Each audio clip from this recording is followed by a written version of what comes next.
Okay, Asking Gabriel, part 4. We've basically hit the end result of up to about 2 years ago in the story. From this point forward, we're going to divulge more into a lot of the questions y'all are asking, try and make sure we answer as much as we can, and then go forward from there. This is actually take 2. The first take, I referenced my name and my father's name and didn't even realize it. So here we go again. Oh God, we had already done like 15 minutes. So let's get it done. Let's do it. Let's go. The first TikTok video that we're going to go over in more detail is the final straw. This is Aries was born. He has some health issues. Right off the bat, we knew that Aries had health issues from, he had feeding problems. There was just stuff that was obviously noticeable with his health. Yes. So Andrew's mother stepped in and wanted to get an insurance policy for him.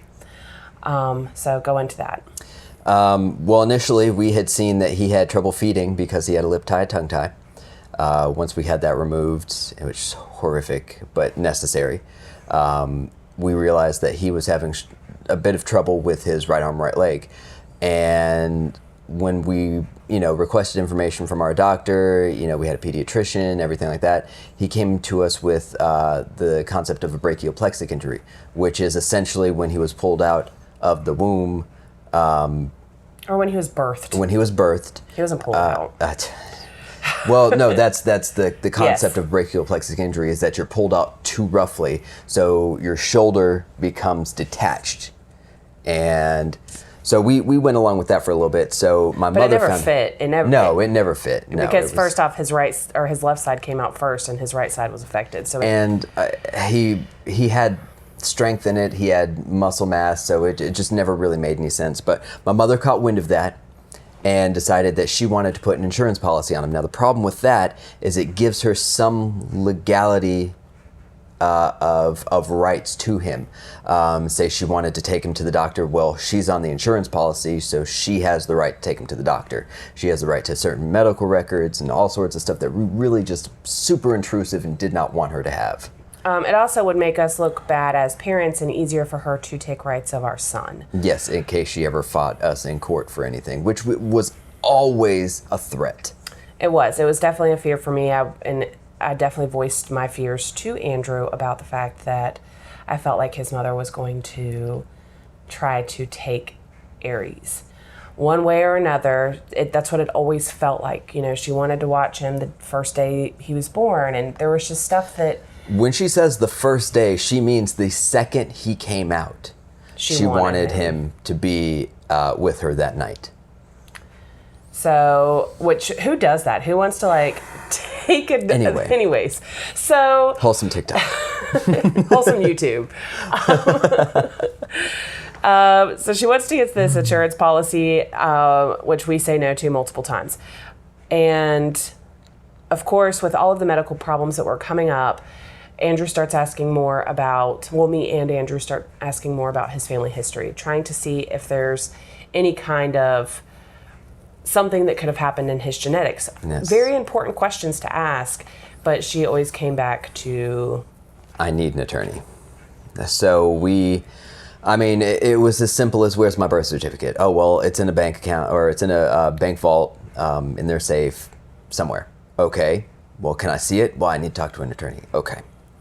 So why are we alone? Why am I with you, and why are we on our own, and what happened? Well, I have to speak to an attorney. Okay.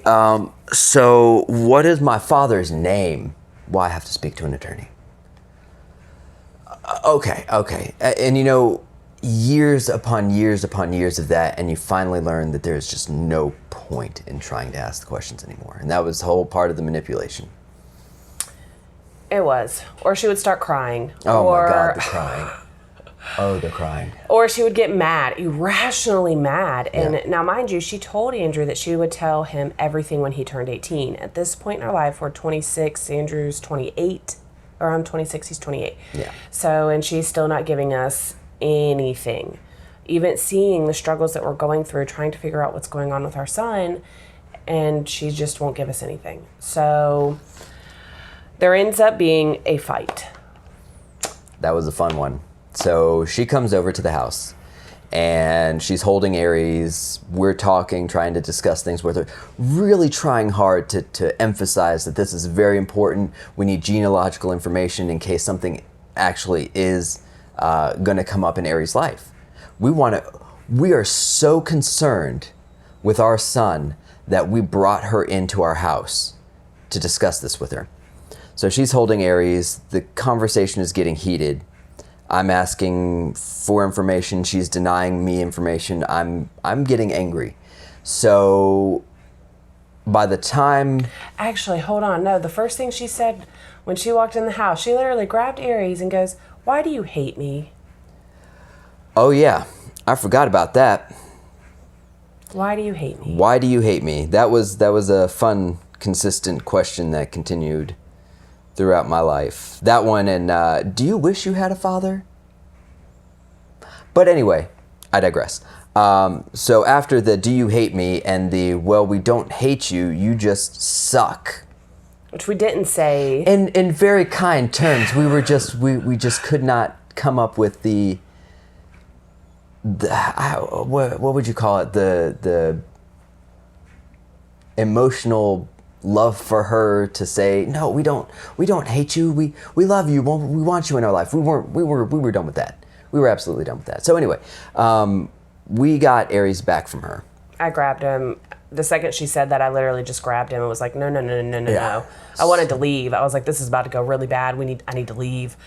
Can we cuss on this? No. Okay. So, I'll leave some of it to your imagination, but in general, I was fed up. I was so fed up. And I said, you have a choice. Give me what I want or get out of our life. I mean, I was pretty angry and probably not very nice about it. Calm, cool, collected, but very angry. And she comes back with, and how did she put it? Hang on, let me think about this one because it's bad. She said, "You will never know how much I've done for you, you little bleep." And it was at that point that I stood up and I said, "Get out of my house." Actually, it went further than that. See, this is trauma, makes you forget things. She basically said that, she did say that, but after that, she called you stupid. And that is one of your triggers, was to call you stupid. Yeah, okay. And she started just going off on him. Now, mind you, the entire argument, it was about, we don't hate you, you won't give us information, we're begging you for information, but you won't give it to us. So Andrew basically looks at her and tells her that if she cannot provide him with information needed, then she's not going to have a relationship with us. And a lot of questions get asked about why we kept her in our life, and it's because she was Andrew's only lifeline to any information. Yeah. So we wanted to make sure that we got something. Yeah, we had to play the game. There was no way around it. We had to play the game to try to get information from her. But everything she told us, other than his father's name, was a complete and utter And just lie. the first name, by the way, just the first name. Never a last name. So. And her father's name. And her father's name, yeah. Those were the only truths that Andrew only knew about his family. Even his father's job was a lie. Everything. So I stood up. I pointed to the door. And, of course, she started crying. And she left. And I felt a weight lifted off of me that I had never felt before. It was... I think it was like the first time you'd ever actually stood up to her. It probably was. No, that's not true. I stood up to her one time. I called her... God, I had to be 7 years old or something like that. I called her a lying B word. And she washed my mouth out with soap. Which is probably why you never... Actually, you stood up to her, to me too, or about me, and you got kicked out of the house. Okay, so 3 times. 3 times. This one was definitely the biggest, most expansive, standing up, holding my ground. It was a hill I was going to die on because that was my son. And you, out of anybody in my life, my wife and my son are 2 people that you do not mess with. So after that, about a year passes before we talk to her. In that year, Andrew's messing with the phone. In that year, we find out that Aries has CP and he had a stroke. And not just, a normal, I'm going to call it a normal because it's the typical stroke is an ischemic stroke. Aries had a hemorrhagic stroke, a massive hemorrhagic stroke. An ischemic stroke is generally a very small portion of the brain is affected. It's generally a bleed on the brain. No, it's a blockage. Okay, it's a blockage, right? So Aries had a hemorrhagic stroke, which is where an artery. Typically, it's not a main artery, but in Aries' case, it was the main artery on the left side of his brain had such a severe blockage that it burst. And the only way I can really put it is when you put water on cotton candy. Yeah, that is what happened to that's what happens to the brain when blood is put on the brain because it deprives it of oxygen. So I was on my way to a job interview at this point in time, and I get a phone call as I'm driving, and I get told this, and everything shut down. Everything shut down. And this was my second or third interview with these people. I was, about to get the job, and I walk in there, and it was so hard to put on anything other than despair. And I'm pretty sure I teared up with them, and it was hard. Now, I had an inkling that Aries had a stroke by watching YouTube videos and doing some research, and I had a pretty good feeling. He was 14 months when he had his first MRI, and I got called. They wouldn't even let us leave the hospital. We didn't even have to wait for the neurologist. They were like, we need to call, he might need brain surgery. And I'm like, what do you mean he might need brain surgery? And they were like, well, he has a lot of fluid around his brain. He might need brain surgery. So I was flipping out. I had no words. And it comes back, the neurologist calls us on the hospital phone and tells me that he just had a stroke and that the extra fluid on his brain was from the lack of brain tissue. And I didn't understand what that meant, but they let us take him home and everything was fine. About, 3 weeks later, I go to the neurologist, and Andrew was working. And because he had just started his job, he couldn't come with me. So my mom came with me, and that's when the neurologist showed us the pictures, which were devastating. We were thinking just like a little spot. And then to see the amount of damage was, I don't even have words. Both me and my mother just fell silent. I don't even remember that doctor's appointment. The only thing I remember was he told us that Aries was probably not going to walk. It affected the motor function on his right side so severely, and that he probably wouldn't talk because it was basically the entire speech side of his brain. He would have vision problems, and it was really hard. They needed to do more MRIs to make sure that he doesn't have a condition called moya moya. I think it's called moya moya. Anyways, I digress. So it turns out the veins and arteries in his brain run opposite of what they usually run. So that may have had something to do with it. I think that's a genetic thing, something that, would have been amazing to know. It actually was a genetic thing. Only about 5% of the population has it, and it is genetic. So instead of his arteries running up the back of his head, they run up the front of his head. Now, that could have saved him. That could have made it worse. There's really no telling what. The neurologist basically just told us that what it means now is if he ever needs brain surgery or something happens, he doesn't have enough arteries on that side of his brain, or long enough artery on that side of his brain. So all of this was incredibly hard to take, and during all of it, we had very little support because people just didn't understand what we were going through. And Andrew only had me, and I was a mess. But he didn't have his mom. He didn't have his family, and he was having to go through it basically by himself and watching his wife crumble and trying to schedule doctor's appointments and therapy, and it was just really, really hard. Words can't even describe how hard it was. I know y'all have seen the MRI, but I hadn't actually been able to see it. So the only way I could Google something that was akin to what he suffered was a fatal stroke. It was. You can't find MRIs that look like that, or they're fatal. You don't survive that. So But he did. I was not even supposed to get pregnant.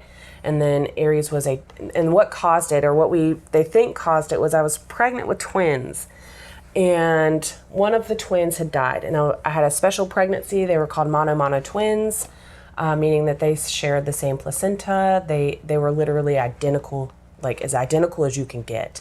And they even shared an umbilical cord, which they're incredibly rare. And what that means is that the nutrients that flows through one umbilical cord was split into two. Aries had just taken most of the nutrients. So after I had Aries, I had a lot of problems. I hemorrhaged. It was complicated. And then... all while at home on the couch. Yes, we were at home. And my midwife, looking at my placenta, told me that there was, and that's when she told me I was pregnant with twins, and you could see a fork in the umbilical cord. But at the time, she wasn't experienced in that at all. I mean, honestly, even an OBGYN wouldn't have been. It's so rare that it wasn't until I talked to the neurologist about the birth that we found all this out. And he was like, oh, no, that was exactly what happened. There's no way that's not what happened. So around Easter... Comically, just to add a little light to this, Aries ate his twin. So around Easter, your mother contacted us. Now, this was after we found out about Aries. We hadn't talked to her in nearly a year, and she contacted us. So why don't you tell them about that? Honestly, I don't remember that. You don't remember your mom calling you? She wanted to send Aries an Easter present, because that's how she felt like she needed to show love, was to buy That's things. how she always tried to show it. She would buy you something and then expect you to grovel at her feet. Yes. So she said she wanted to send Aries a package. Andrew, of course, was like, absolutely not. Unless you can give me some family history, you can get on out of here. And the nice person that I am is like, she just wants to be a part of his life. I felt bad because I am a mother. I have a grandmother and a mother, and I couldn't imagine the hurt that it must have been to be separated from your only grandchild. So I sympathized with her, and we let her back in for 2 days. She sent the gift. We called her and thanked her, and she thought everything was back to normal and wasn't going to say anything and wasn't going to tell Andrew anything. And Andrew was like, no. Not going to happen. So That's not how it works. One hand washes the other. That following fall, South Carolina experienced a 10,000-year flood. I know you remember this. I do remember this. Okay, so we have floodplains. I'm sure most of you do. Basically, it allows you to purchase insurance for flooding in certain areas. So you have your 100-year floodplains, your, I think, like 500-year floodplains, 1,000-year floodplains, and 10,000-year floodplains. 10,000-year floodplains means that this flood occurs once every 10,000 years. It was either 1,000 or 10,000. I think maybe it was 5,000. I don't know. It was a couple thousand, maybe between 1 and 10,000. Yeah, I know that's a lot, Anyway, but who knows? Longer than one person's lifespan. So we suffered that. I'm talking, there was flooding up to the top of businesses, and it just happened to affect the apartment complex my mother was staying at. So I get a call from her because, of course, I didn't have her number. She said, "This is blah blah blah," and I'm dealing with the flood right now. They're evacuating me as we speak. And I said, "Okay, are you okay?" Oh God, that was the wrong thing to say. She chewed me out for like 15 minutes, and all of it ended with, "You should have asked me to come live with you. That is why I'm angry." Instead of saying, "Are you okay?" you should have said, "Well, come to us. Come and live with us. We'll take care of you." Now, mind you, we had just bought our house. I'm pretty sure we were still in the other house at that point in time. No, we were here. Are you sure? I'm positive. We had just bought this house, and because we were spazzing, thinking that our house was going to flood, we had just bought it. I promise you we had bought the house. Okay, all right, she's right. I remember that part. So because during the 1,000, 10,000, whatever year flood, we had our housewarming party during it because that's just what we do. Luckily, we have a small river that runs across the backyard. Not a real one, but it divots. Our land divots like this, so it was able to flow through pretty freely and out into the neighbor's yard. Yeah, no, everybody around us, literally every house around us had flood damage. We did not. I don't know how we didn't, but we didn't. So we're very thankful for that. Yes, very much so. Other than our fence got pushed up a little bit from the debris flowing through the river. I think we actually gained some land because of that. I'm telling you, it's we had a tree fall, but nothing substantial. Yeah. It was fine. But because we didn't offer for her to live with us, she went off the deep end. So again, that was the last time we spoke to her. Actually, no, that wasn't the last time we spoke to her. She tried to call, and she sent Aries something else, maybe for his birthday or something. Maybe. And the only reason I remember that is because I continuously thought that she had put poison in it. Everything she sent, it was like, is there going to be something in this? Is she trying to kill us? Is she trying to kill our family? And we aren't even exaggerating on that. We truly did fear for our lives around this woman. She was very manipulative, very conniving, and very willing to do whatever she needed to get what she wanted, which is hilarious because that's exactly what she did to me. Yeah, pretty much. So we have it written down in a will, basically, that she does not get any Aries contact, will go into nothing. foster care before he is given to her, period. Yeah. And I have a big family, so there's a lot of people on the list. And a lot of people that love the crap out of him. Yes. And it wasn't ever being vindictive. It truly was over his safety. So about a year after the flood, you get the ancestry test. Yes. Okay. So, why did you get the ancestry test? Because my wife pushed me to get the ancestry test because I was very angry and could not define my anger. And I felt like it was because he didn't know who he was. I'd agree with that. And I knew that there was a lot of people out there looking for him. I did not agree with that. I knew there was. I was like, he's such a fun-loving guy. And I was watching Aries grow up, and Aries was such a good kid. Still is. He still is. Still a really good kid. Little monster, but he's still just amazing. An amazing little boy. And I knew he was nothing. He has mannerisms from me, but for the most part, he's just like his daddy. And I'm like, no, there's people looking for you. So he takes the ancestry test. And y'all know how that went. But what you don't know, or if you watch Tik Toks, you know, so about a year after he found his family, he found his brother. Yes. So Ancestry is an intense little system. So because I took it, I was put into the registry, and this man up in Maryland. Up in the northern states, took the same ancestry test, and he found me, and he gave me. Was it a call or an email? Was it an email first? It was an email first, but he waited a few weeks after he realized because he had known who Andrew was. He already knew who I was. He already knew who I was. So you have to imagine. I mean, he was an adopted child, and he was.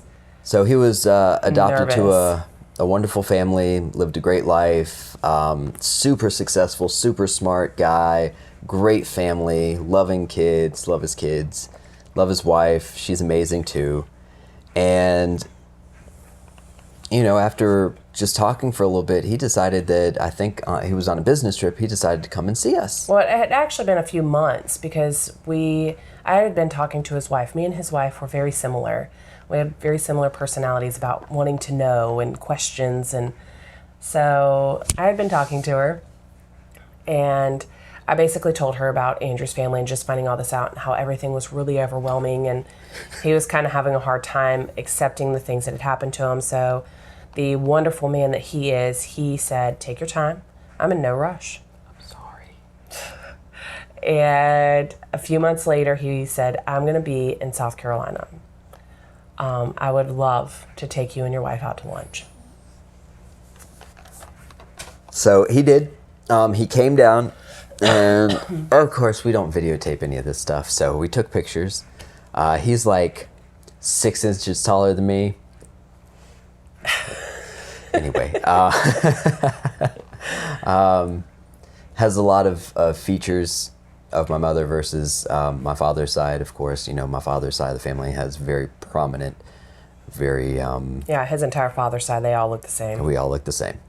So he came down, and he is just this amazing person, just fun-loving, lights up the room when hilarious. He walks in. Like, just instantly feel safe and comforted and warm. He brought me flowers and Aries a little Lego, or actually a giant Lego set, because he's like, I can't remember how old he was. So he got him this giant Lego set for like 12-year-olds, which Aries still has in his room and loves it. Still in the box. We're not, I think it's one of the Star Wars ones where it's like the big ship. So anyway, we go to lunch with this guy and we're talking. He's legitimately listening and responding in kind. We ask for information, we give information, he accepts it, he returns it, quid pro quo at its best. Needless to say, I felt we bonded very quickly, and I love the big guy. He's amazing. He's an amazing person. He's done just amazing things. He's grown this phenomenal family, and he's doing really well, and that's amazing, absolutely amazing. The other thing was he tried different foods that he had never eaten before. And me and Andrew were just staring at each other like, who is this? Like, people are like this? Who does that? He's like, I've never had that. Let's try it. Let's just try it. And we're like, what? So, we stay in contact every once in a while, and we still need to get back together with him, and I would love to meet his wife. I'd love to meet his kids. He says I remind him of one of them, and that's... Every conversation with him is just wonderful. He really, I better cannot than the last. Speak enough praises about him. Just a wonderful man. Now, he is almost 18 years older than Andrew. So what happened is he was my mother's first child, whom she had when she was like 16. In the process of that, she gave him up for adoption immediately. He was adopted when he was a baby. So, like, I think a few days old. I would say when I was about 15 years old, he started his, maybe I was between 12 and 15 years old. He started his trek because he was an adult and he got information from his family about his adoption. So he went looking for information. He managed to, despite looking for my mother, couldn't find her because we were on the run. So he found our mother. So he's my half brother by my mother. So it's our mother's stepmother. So our step grandmother. I know, very convoluted. And she managed to give him a ton of information. Not just information, pictures, documents, all the good stuff, all the stuff we wish we had. Basically, what's really funny is this was stuff that my mother told me, our mother told me that she had stolen from her by this woman, her stepmother, and burned. Yes, she even told me that story, that her mother or her stepmother had burned all of that stuff. So that's the reason there were no baby pictures. That's the reason there was nothing. It was because she was so evil and vindictive, and she just took it all and burned it. Yeah. Easy not to ask questions, huh? So anyway, he gets all this information, and by the time he realizes it, I'm about 15. Well, he doesn't want to get involved. He doesn't want to, intercede in something that he has no idea about. It's only right. I mean, I truly understand. I'm not going to say that I don't wish that I wasn't able to be with him at that point in time, but I truly understand. And everything happens for a reason. It does. So him finding me on Ancestry was kind of the last kick to the camel, and he contacted us, and here we sit. And he gave us all of those baby pictures, and A lot of people ask if he has contact with the mother, and he does not. From what he said, after our discussion and after his discussion with the step-grandmother, he decided not to look for her. And didn't push us to give him we don't really have any information on her. We have really old information that's probably not even any good, but he said that his exact I'm not going to say exact paraphrase. words. Yes, was that he is so happy that he found Andrew, and that's really the only birth family he needs. Which just... I still melt. And I think whenever we first got he first got in contact with us, I think it scared Andrew because he had so much hate for his mother, and anything that could have came from his mother had to have been evil. Turns out it's just being around her. It is. It's like she's a dark cloud that just kind of poisons everything that she's around. And if you've never been poisoned by her, then you turn into people like his brother, which also was very hard for Andrew to accept. And there was a little bit of, I would call it, sibling rivalry and jealousy. Jealousy. Jealousy is the word for it. Because he got away. He was able to, and I'm so happy he did. So happy. That was honestly probably the absolute best thing she ever did in her life. Yep. And she didn't do it. No, that actually was. I don't know what she's done. It was, of course, selfish of her to have done what she did to the point that she had to have a baby, but giving him up and allowing him to live a life that he otherwise would not have had was truly the best thing she could have ever done for him. Which Andrew even said whenever we first found out about him was, why didn't she give me up? Why? But anyways. So we're running on 30 minutes now. Okay. Well, I think that was pretty much everything, brother. Yep. I think we're good to go. So, if y'all have any questions, of course, please leave them in the comments. You can DM us on TikTok. We're staying for right now. It's Yay!